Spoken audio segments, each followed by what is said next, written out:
السلام عليكم ورحمة الله وبركاته. ازيكم يا حبايبي؟ عاملين ايه؟ النهاردة بقى بعيدا عن الطبخ شوية. عايزة اوريكم المشتريات بتاعتي. نزلت كده اشتريت شوية حاجات كده، عجبتني شوية حاجات للمطبخ، قلت كده اشتريها واشارككم كده فيها، واقول لكم على الاماكن اللي انا جبتها عشان لو عجبتكم تنزلوا تشتروا.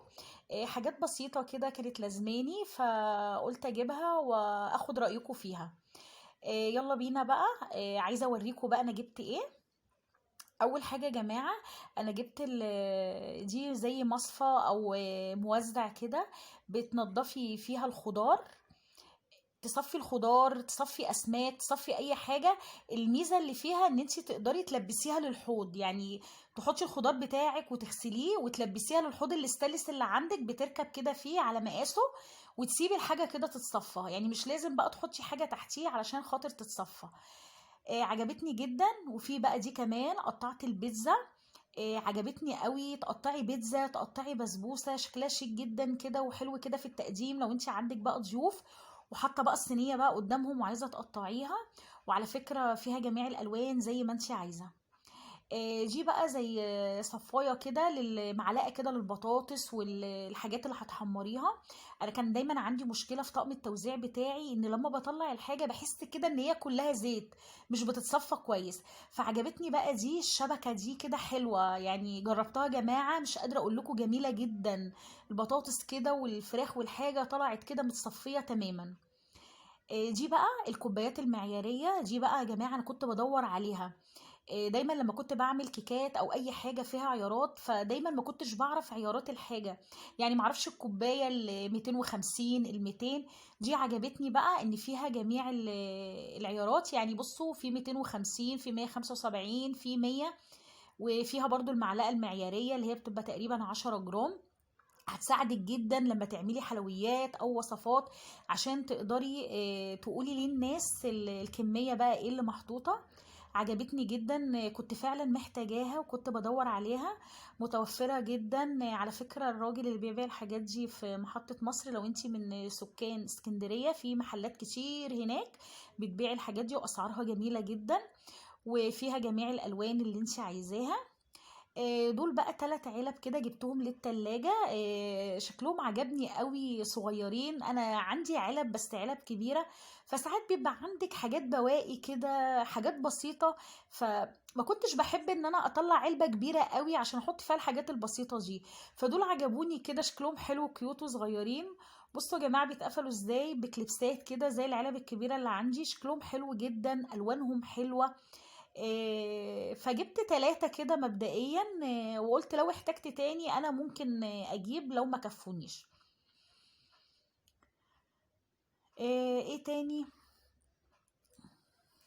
بصوا يا جماعة، جبت برضو في واحد كده كان واقف بيبيع كده حاجات فخار، صواني فخار، جميع المقاسات من الصغير لغاية الكبير. جبت اكبر مقاس، عجبني قوي شكله. قلت بقى اجيبه علشان اعمل فيه بقى اكلات بقى في الفرن. بس الراجل قال لي ان ده لسه الفخار بتاعه ني، لازم انه يدهن ويتحط في النار، يتحرق في النار، مش زي البريمة اللي هي بيبقى فيها لمعة. قال لي لا، ده بيبقى مش جاهز شوية، علشان ده كان سعره قليل عن البريمة اللي هي جاهزة ان انت تستعمليها على طول.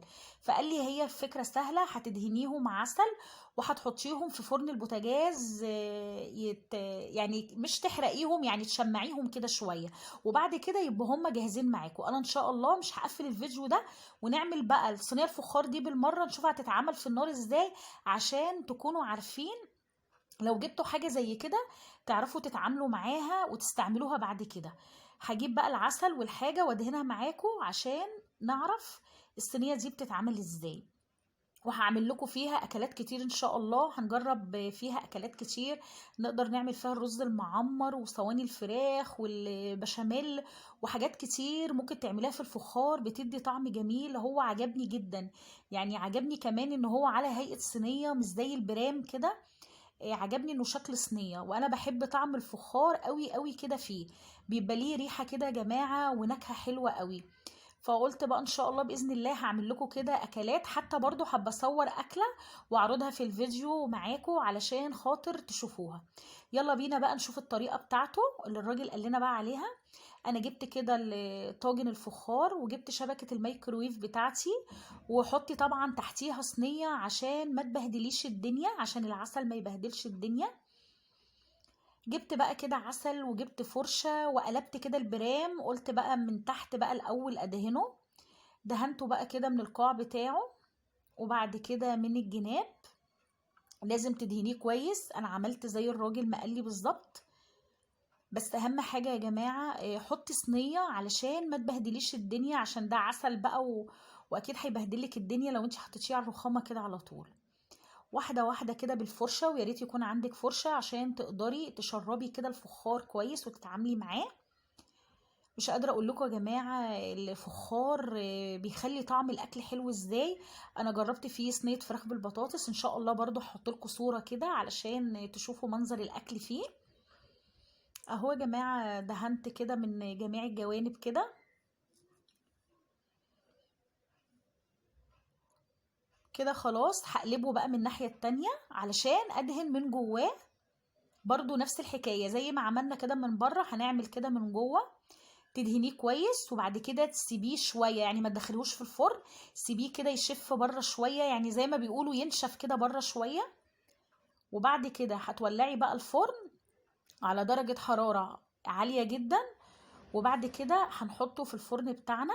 طبعا انا عايزاكي تشمعيه مش تحرقيه، لان طبعا انت لو حرقتيه وهو جوه العسل شكله طبعا هيتبهدل خالص. هتحطيه كده بس يتشمع، وبعد كده تسيبيه يبرد تماما وتغسليه بقى عادي. في برضه يا جماعه معلومه كده ماما قالت لي عليها، انك قبل ما تستعمليه يا ريت تحطي حته سمنه صغيره فيه بتدي طعم. وادي شكل بقى صينيه الفراخ بالبطاطس، قلت اوريكم. ان شاء الله هنزل لكم الطريقه باذن الله، كان طعمها روعه جدا. يلا بينا يا جماعة، دي كانت المشتريات بتاعتنا. يا رب تكون عجبتكم. لو عجبتكم يا ريت لايك وشير وتشتركوا في القناة وتفعلوا الجرس عشان يوصل لكم كل جديد. والسلام عليكم ورحمة الله وبركاته.